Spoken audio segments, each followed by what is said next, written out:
Bueno, arranquemos con esto. Bienvenidos a esta nueva exploración donde vamos a desenterrar, literal, la verdad detrás del faraón más famoso de toda la historia, Tutankamón. Todos tenemos en la mente esa inmaculada máscara dorada, ¿verdad?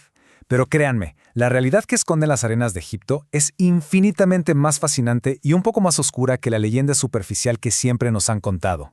Para que se den una idea de la magnitud de este descubrimiento, piensen en este número, 5.398. Esa es exactamente la cantidad de artefactos y objetos que estaban meticulosamente apilados dentro de su cámara mortuoria. O sea, era una cantidad pero tan inmensa, que a los arqueólogos les tomó 10 años enteros, sí, una década completa, simplemente catalogar todo este tesoro. Pero, claro, toda esa riqueza material nos lleva a la pregunta del millón. ¿Quién era realmente este famoso rey niño? Vamos a apartar la vista del oro por un segundo y enfocarnos en el ser humano de carne y hueso que habitaba esa tumba. Es hora de separar ese mito dorado y perfecto de una realidad física y política que era bastante más frágil. Acto 1. La realidad frágil. Casi siempre nos imaginamos a los faraones como estos semidioses invencibles, ¿no? Figuras de poder absoluto, pues la historia médica de Tutankamón hace pedazos esa ilusión. Hay que recordar que la realeza egipcia practicaba la endogamia extrema para, según ellos, preservar su linaje sagrado. De hecho, Tutankamón se casó con su media hermana Angesenamón, y bueno, esto resultó en anomalías genéticas muy severas. Las tomografías modernas nos muestran un joven súper delicado. Tenía un paladar hendido leve, algo de escoliosis y una dolorosa enfermedad ósea en los pies. Y por si fuera poco, es el paciente más antiguo diagnosticado con malaria. Imagínense, una combinación médica verdaderamente devastadora para un chico de apenas 18 o 19 años. Y el punto clave aquí es este choque tremendo entre el mito y la realidad. Por un lado tenemos esa grandeza póstuma que todo mundo admira, esa máscara inmaculada de oro macizo, pero la dura realidad del día a día era otra. Junto a esos tesoros invaluables, ¿saben qué encontraron? Un montón de bastones y sandalias ortopédicas diseñadas específicamente para sus pies deformados. O sea, el gobernante más famoso de la historia necesitaba asistencia médica constante simplemente para poder dar unos pasos por su propio palagio. Pasemos al acto 2. Un reinado borrado. Esa enorme fragilidad de Tutankamón no era nada más física, también era profundamente política. Su cortísimo tiempo en el trono estuvo lleno de manipulaciones por parte de sus cortesanos y de un intento desesperado por sobrevivir a un drama familiar tremendo. Todo este caos lo empezó su padre, Akenatón, un faraón que básicamente fue considerado un hereje. Akenatón armó una revolución religiosa radical, impuso el monoteísmo para adorar solo al dios Atón e incluso llamó a su hijo originalmente Tutankatón. Pero cuando el rey niño sube al poder a la tierna edad de 9 años y súper influenciado por sus consejeros, da marcha atrás a todo. Regresa al imperio el antiguo politeísmo al culto del dios Amón y cambia su propio nombre a Tutankamón. Fue de hecho una jugada política muy astuta para calmar a un país que estaba al borde del colapso. Y a pesar de todos esos esfuerzos por estabilizar a Egipto, hay una cifra que te deja helado. 3000. Ese es el asombroso número de años que Tutankamón pasó siendo absoluta y totalmente ignorado. Literalmente lo borraron de la historia oficial de su propia civilización. Pero ¿cómo diablos pasó esto? Pues como murió tan joven y sus únicas 2 hijas fallecieron siendo bebés, su línea de sangre se cortó de tajo. Al quedar ese enorme vacío de poder, lo reemplazó su astuto consejero, Ay, y después Horemheb, que era el implacable jefe del ejército. Y fue este último, Horemheb, el que se encargó de ir cincelando y borrando el nombre de Tutankamón de absolutamente todos los monumentos e inscripciones. Querían sepultar el legado de esa familia hereje. Literalmente lo escondieron debajo de la alfombra de la historia. Lo que nos lleva al acto 3. Tesoros bastante extraños. Lo más irónico de todo el asunto es que, precisamente porque lo borraron de los registros, su tumba se salvó de los grandes saqueadores. Y lo que se encontró intacto ahí dentro está lleno de cosas rarísimas que desafían todo lo que creíamos saber de la realeza egipcia. Para empezar, toda la evidencia nos grita que fue un entierro de emergencia. Sí, respetaron los 70 días de rigor entre la muerte y el sepelio, pero la tumba era inusualmente pequeña para un faraón. Los expertos juran que tuvieron que pedirla prestada a última hora. Además, lo metieron en 3 ataúdes, uno dentro de otro, como si fueran matrioscas rusas, siendo el último de oro macizo. Y tuvieron que meter toda esa grandeza casi empujones en un espacio súper reducido.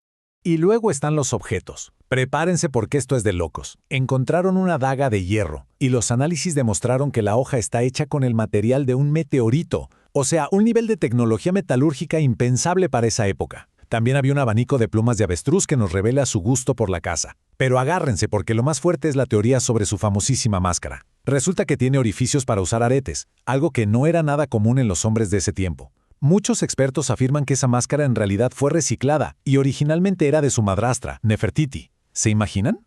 Y hablando de esa icónica máscara, hay un detallito de nuestra historia moderna que parece chiste. En pleno 2014, durante un mantenimiento de rutina en el Museo del Cairo, a unos trabajadores se les rompió accidentalmente la barba de la máscara original. Sí, así como lo oyen. Muertos de miedo por perder el trabajo, improvisaron y la pegaron a escondidas con pegamento industrial común. Una verdadera chapuza en un artefacto invaluable de más de 3.300 años que, obviamente, descubrieron rapidísimo y los mandó directo a juicio.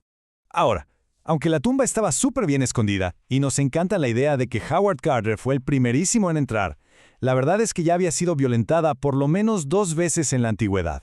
Así es.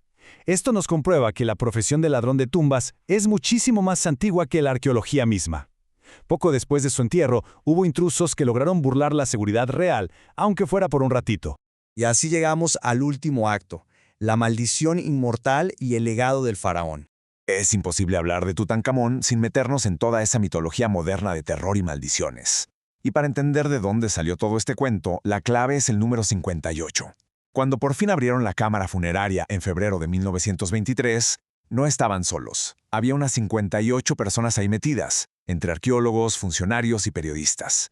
Sin querer, armaron un grupo grandísimo de potenciales víctimas perfectas para que los periódicos sensacionalistas empezaran a vender historias. Y es que, seamos sinceros, la secuencia de eventos que siguió da un poco de escalofríos. Miren, la tumba se abre en el 22. Menos de 2 meses después, Lord Carnarvon, el millonario que pagó la expedición, se muere de la nada por la picadura de un mosquito. La leyenda dice que justo en ese segundo, su perra allá en Londres aulló y cayó muerta. Ese mismo año fallece el hermano del Lord, Aubrey Herbert, y para rematar en el 29, uno de los ayudantes principales se quita la vida. Era la tormenta perfecta para desatar un pánico mundial sobre una venganza desde el más allá. Al final, la cuenta de la famosa maldición llegó a 16. 16 muertes de personas medianamente relacionadas con el hallazgo. Aunque aquí viene lo más irónico de todo. Howard Carter, la mente maestra, el hombre que literalmente rompió los sellos y profanó la tumba, siguió viviendo de lo más tranquilo por 16 años más. Al parecer, la momia vengativa decidió perdonarle la vida al principal responsable. Pero bueno, a un buen mito no le importa la lógica. Sobre todo cuando empezaron a circular rumores de que Carter había encontrado una vasija con una advertencia aterradora que decía: «La muerte golpeará con su pavor a aquel que turbe el reposo del faraón». Fuera una reliquia de verdad o un invento dramático de la prensa de la época, la frase le cayó como anillo al dedo a un público que estaba desesperado por consumir este misterio. Todo este drama desencadenó un fenómeno loquísimo que llamaron la Tutmanía. Fue una revolución total en la cultura pop. De un día para otro, la estética egipcia invadió la moda, los edificios, todo. Hasta el presidente de Estados Unidos, Herbert Hoover, le puso Tut a su perro. Y esa influencia sigue súper viva hoy en día. Por ejemplo, Evelyn Herbert, la hija de Lord Carnarvon, que estuvo ahí cuando abrieron la tumba, fue la inspiración directa para la protagonista de la película La momia de 1999. Ese faraón olvidado se volvió, sin querer, un ícono absoluto de la cultura pop. Así que para cerrar esta exploración, los dejo con una pequeña reflexión. ¿Qué tan irónico es que un rey niño, que fue borrado a propósito por su propia gente para que el mundo lo olvidara por completo, terminara siendo el rostro más famoso de toda la historia antigua? Es una locura. Esos mismos sucesores que intentaron destruir su memoria fueron los que, al esconderlo tan bien, protegieron su tumba el tiempo suficiente para darle la inmortalidad absoluta. Muchísimas gracias por acompañarnos en este análisis. Sigan cuestionando todo lo que leen de historia y nos vemos en la próxima.